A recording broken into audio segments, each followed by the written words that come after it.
Fala pessoal, professor Bruno aqui. Sejam bem-vindos ao canal Fique Tranquilo e na aula de hoje nós vamos estudar teoria de conjuntos. Nós vamos falar de dois tópicos que são subconjuntos e conjunto das partes. Se você gostar dessa aula e tiver interesse em mais aulas como essa, inscreva-se no canal e ative as notificações para você receber as próximas aulas. Então, vamos começar a aula de hoje.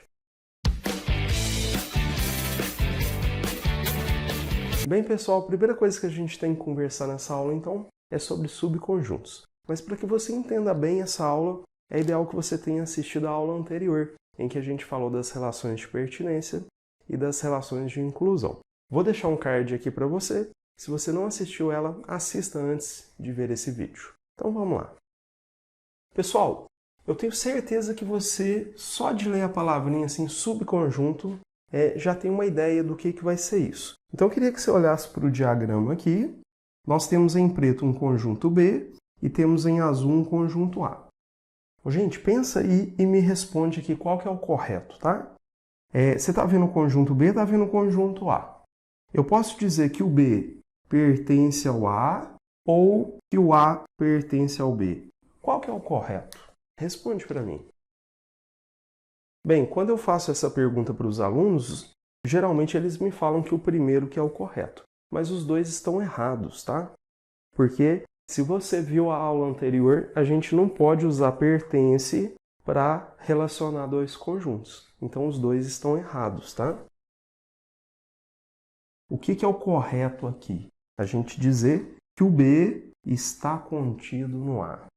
Então, você poderia usar o está contido ou você poderia dizer que o A contém o B.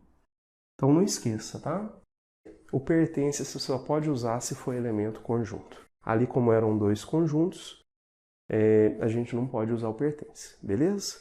Gente, então a ideia de subconjunto é o seguinte. Olha que legal.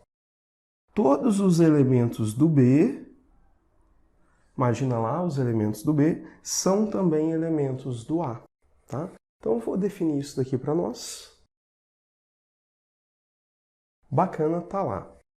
Dizemos que B é subconjunto de A se e somente se todo elemento de B for também elemento de A. Tá? Então, essa é a condição para que a gente tenha subconjunto. Em linguagem matemática, o B está contido no A ou o A contém o B. Beleza? Preciso fazer agora duas observações importantes. A primeira, o conjunto é subconjunto dele mesmo. Tá lá. O próprio conjunto está contido nele, né? E a segunda observação é a respeito do conjunto vazio. O conjunto vazio é subconjunto de qualquer conjunto.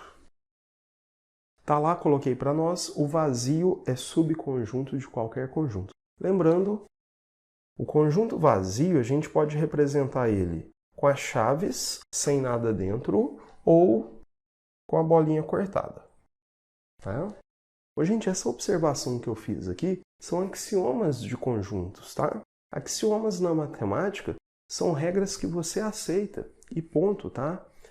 Os matemáticos, quando estavam construindo a teoria de conjuntos, definiram que ia ser assim e ponto. É uma regra que a gente aceita, tá bom? Por que essas duas observações são importantes? Elas vão te ajudar aqui, ó. A gente vai falar agora sobre o conjunto das partes. O que é o conjunto das partes? Ele é um conjunto que vai conter todos os subconjuntos de um determinado conjunto. Deixa eu colocar isso aqui para você. Olha lá, ó. O conjunto das partes é um conjunto formado pelos subconjuntos de A. E A é um conjunto também. Eu coloquei A para não ficar muito aparecendo a palavrinha conjunto, para ficar mais didático, tá? O símbolo, a gente representa assim, ó, P e o nome do conjunto. Tá bom? Deixa eu te dar um exemplo, você vai ver que é tranquilo. A gente tem aqui o conjunto A, formado pelos elementos 1, 2 e 3. E eu quero o conjunto das partes de A. O que eu vou ter que fazer? Eu vou ter que formar todos os conjuntos menores com esses elementos aqui. Vem comigo. Eu posso ter um conjunto que contém só o número 1, um conjunto que contém só o 2, um conjunto que contém só o 3, Eu posso ter conjuntos que contêm dois elementos, por exemplo, 1 e o 2, 1 e o 3,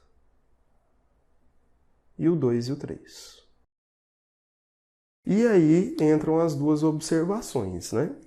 O próprio conjunto é subconjunto dele mesmo, 1, 2 e 3, e mais quem? O vazio. Então tá lá. Eu acabo de formar o conjunto das partes. Eu enumerei todos os subconjuntos desse conjunto. Conta quantos foram? 1, 2, 3, 4, 5, 6, 7, 8.